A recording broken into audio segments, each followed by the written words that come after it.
Hey, what's going on, friends, and welcome back. You ain't so tough with that bad boy tuck. I'ma get it how I'm living, I'ma walk the walk. Outline my lines, I rap through thought.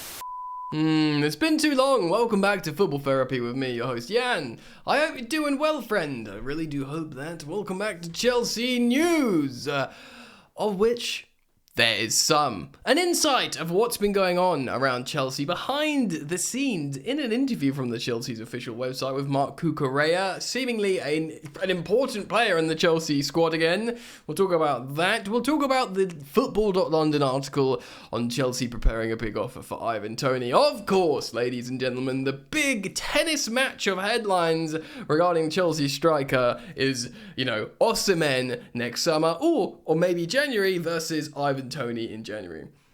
I'm pretty certain Ivan Toney will go in January. Yes, I know Mberno and Visser will go to AFCON. Brentford will be left short. I don't see Toney being reintegrated into the Brentford side. So it's either going to be Arsenal or Chelsea. I do genuinely think it's one of those teams. I think he'll prefer Arsenal. We'll talk about that. And of course, Chelsea are looking at Osimhen, Toney, or can Nico do it? Can Jackson do it? We spoke about this yesterday. If you haven't watched yesterday's video, go check it out. We talk about Nkunku's return, what he's going to do in terms of where he's going to play, possibly as a striker, or maybe left wing. What does that mean for Nico Jackson? So do go check out the previous upload. But we are going to get into it today, so thanks for joining me. You're welcome to support the channel if you want to by simply liking and subscribing. But if you do choose to subscribe, ensure that the bell is turned on all notifications for this channel so you don't miss a beat. A little bit of news before we hop into the good stuff. Apparently both Miguel Almiron and Isak are both going to be fit for the Chelsea game this coming weekend. That's bad news, isn't it? Of course, well, Miguel Almiron runs hot and cold, but certainly Isak can look like an absolutely incredible player at times, and it makes sense that they return for the Chelsea game. This is so... I know everyone says this about their own respective teams that they support, but it does feel like as soon as a player's injured, just wait till they play Chelsea and they're back. Excuse me, I swear we had this for like a decade with Wilfried Zaha. He'd be out for like 5 seasons until he plays Chelsea.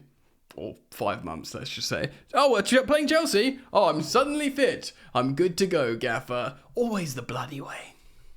Anyway, we'll talk about that game as and when it gets close. So there's Bobby Vincent wrote on Football.London about Toney, so we'll talk about that. But before we do, I want to read this interview that Marc Cucurella gave to Chelsea, because things are going well at Chelsea. The feeling's good. There's warm fuzzies, maybe off the pitch. There's been big headlines about the allegations against Chelsea about breaching financial fair play. Bearing in mind, they remain allegations, unlike Everton's charge, of which they've been punished for now. And of course, Man City are dealing with a bunch of charges themselves, 115. Chelsea have no charges, but they have allegations.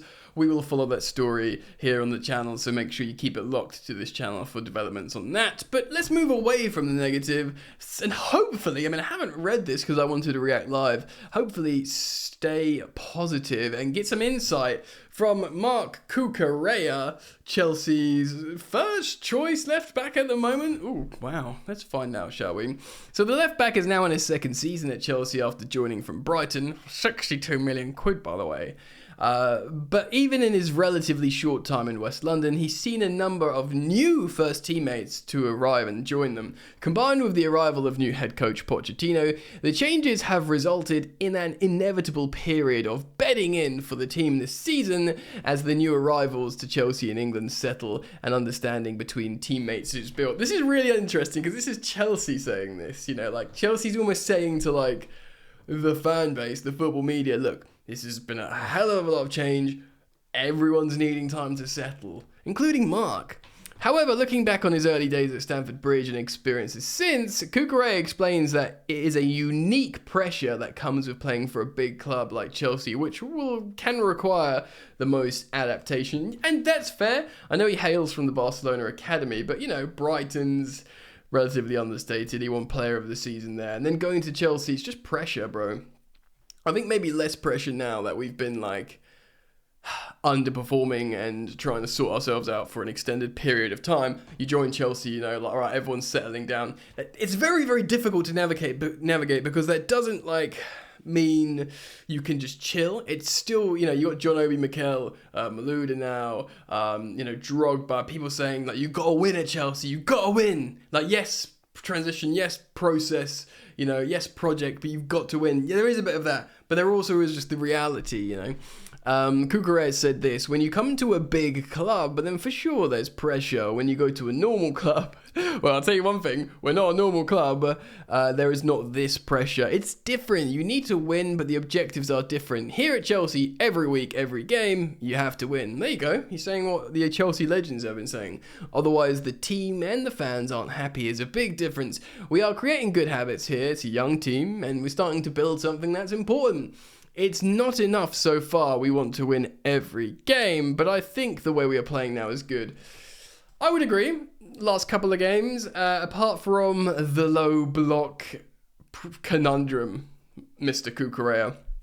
He goes on to say, we need to keep producing our best performances and manage the small details, the mistakes. Yeah, once we do this, we can win more games and the pressure is eased. I do think that's true. I think easing the pressure will help the team express themselves and score more goals.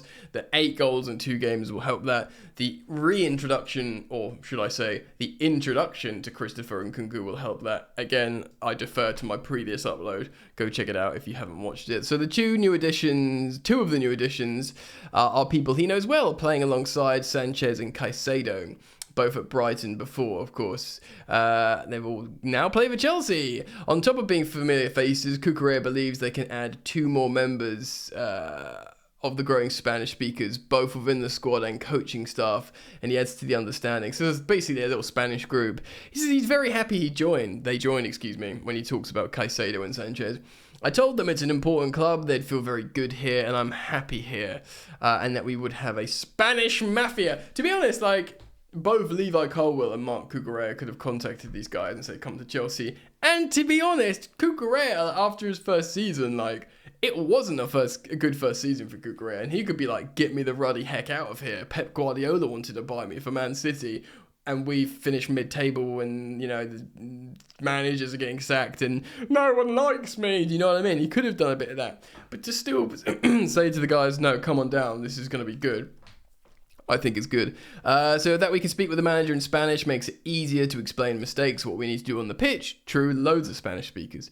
We have a really good team. We are really close inside and outside on the pitch. I think these relationships are good and on the pitch together. Really, really important, by the way. Pochettino will be a massive advocate of like a family atmosphere. He speaks about Pochettino. He says he's a good manager.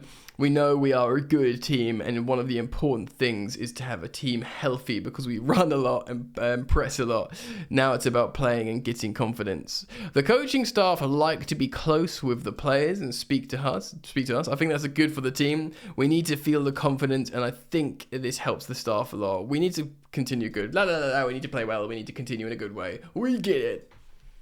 Truth is, it is massively, you know, Chelsea of old managers like, you know, Mourinho and some managers, Benitez and others, would have kept their distance and just done the stuff, and it would have been very like business. But I think at this point, more than ever in modern football, but I think in this point of Chelsea's history, we need like a togetherness, a sort of family attitude, and Pochettino does that with his barbecues, his good lemon vibes and everything. And, you know, like I said yesterday, videos of him hugging Reece, kissing him on the cheek like his captain. Like, you need that togetherness, fight for each other against adversity. And I don't mean like the headlines and, you know, the accusations, maybe a bit of that, you know, it can all often galvanize a club, but just that, you know, everyone thinks we're a basket case club and everyone thinks we're crap and everyone thinks we've just thrown loads of money around and we haven't got a plan.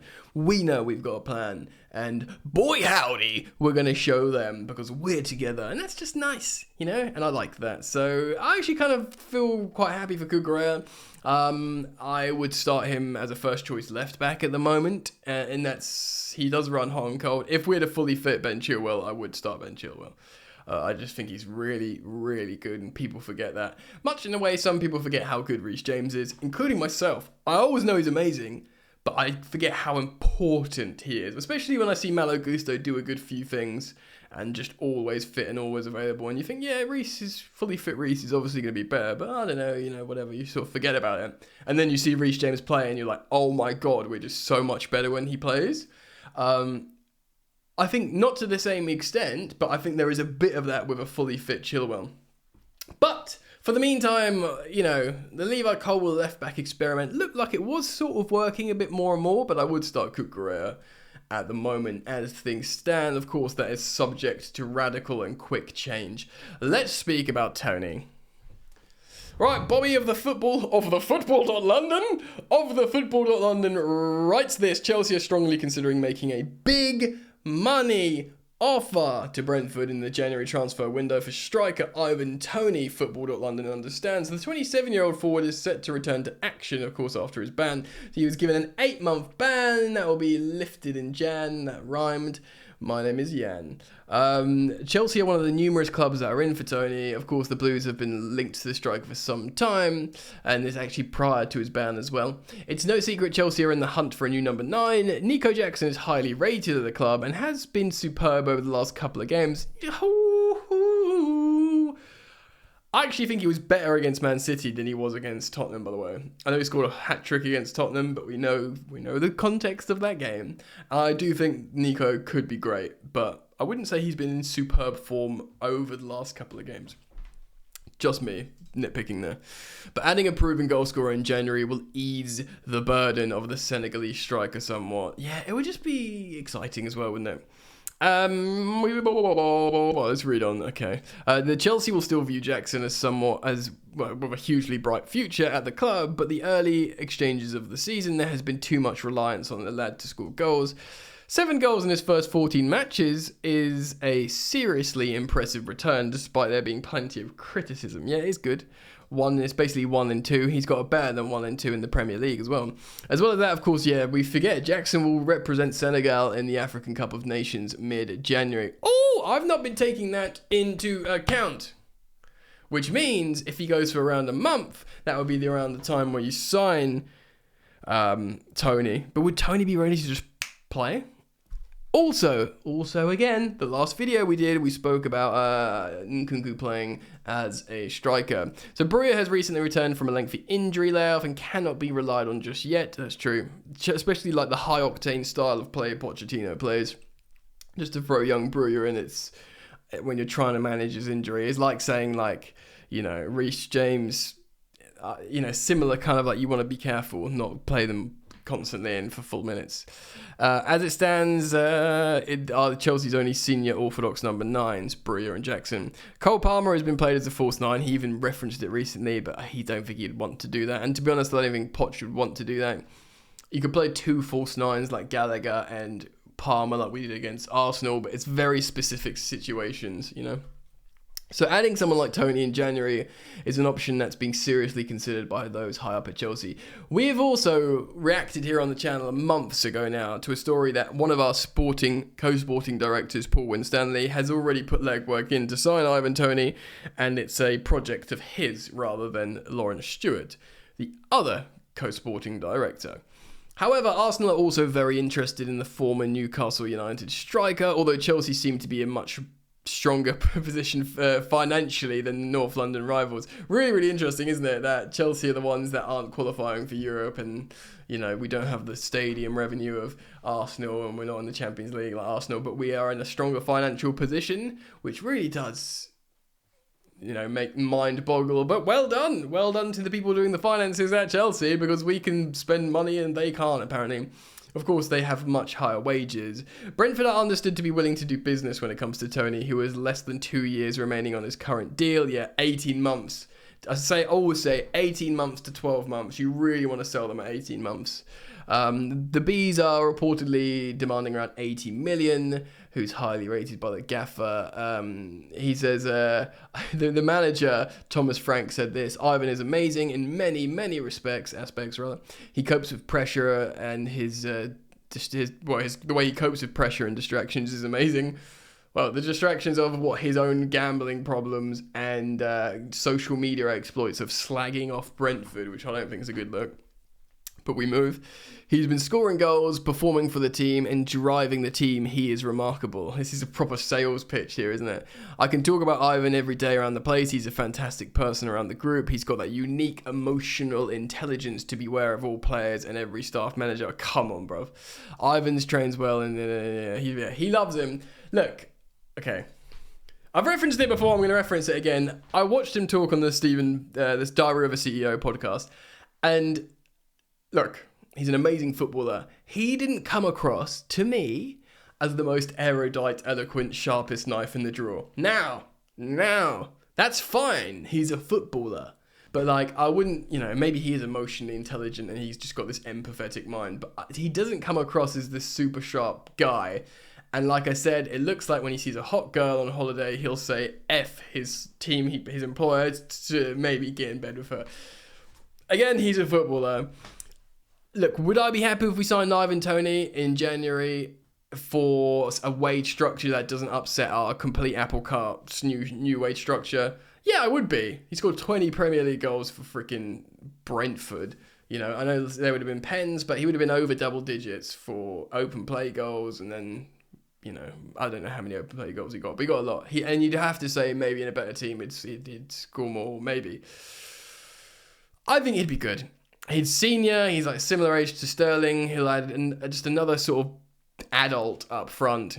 Adult, it goes against the things I've been saying about him. And look, I think as well, it's just petty, but we're football fans. I think he's a Liverpool fan that loves watching Arsenal and would love to play for Arsenal. If he signs for Chelsea, none of that stuff will matter, but it's just that little bit of like, come on, bro. But yeah, if you said to him, if his agent says to him, Ivan, well, you can go in Chelsea, Arsenal can't really do it, do you want to go to Chelsea, or do you want to wait till the summer to go to Arsenal? I have a feeling he'll just go, all right, let's go to Chelsea, because footballers have that, you don't know what's going to happen tomorrow. Do you know what I mean? I think that's largely some of the reasons why, like, Enzo pushed for the move to Chelsea when the chance was there, why Mudryk took, going to Chelsea over Arsenal, because it just seemed like it could happen. Footballers just want to get the deals done for the financial security and for their future. So I think maybe if you said to Toney, look, right, you may probably go to Arsenal in the summer or someone else, or Chelsea will take you now. I reckon to go, all right, take me to Chelsea. Take me to Chelsea. I want you black dog in the shine of your eyes. Do you know what I mean? Many of you won't want this. You'll want Osimhen. You'll want to wait for Osimhen. Many of you will think, let's just wait till the summer and see what Bria, Jackson, and Nkunku will do. And I get that as well. I do not want us to spend £80 million on Toney, especially if he'll have 18 months or less. Because I think if Arsenal can't afford him, because Arsenal think they can get him for 60, go in for like 68. Do you know what I mean? Something like that. Or 67 add-ons up to 70. That's what I'd want Chelsea to do. Still, it's interesting. Look, man, football is a fickle sport, for all my reservations. But I like Toney. I think he makes us better. But all my reservations about his character and is he worth the money bringing? He comes in, scores a goal, kisses the Chelsea badge against Arsenal. You just go, all right, and love him. It's, he's the greatest signing of all time. It's how football works, isn't it? So, look, man, I'm a content creator. We spend a lot of money on a striker. It will be good for my job. I'm a Chelsea fan. I just want my team to win and do exciting things like make signings. So if we sign him, I'll just be like, oh, we made a signing. And then you see him in a Chelsea shirt and you get that dopamine hit in your brain. And, it's just how it works, bro. And although Osimhen, I think personally, in terms of profile, will suit us better as this number 9, because Toney is like a front 2 player, but I think he could play as a lone striker. He's sort of built, and he's just showing you he's not bothered by Prem football. He's also said things like, and loads of many strikers have said, I used to watch videos of Drogba, make that of you will. Let me know what you think. Comment down below. I'll be very interested to learn the consensus on this. And thank you for joining me. Do keep it locked for the next one, and hopefully I see you guys back here very soon. Peace.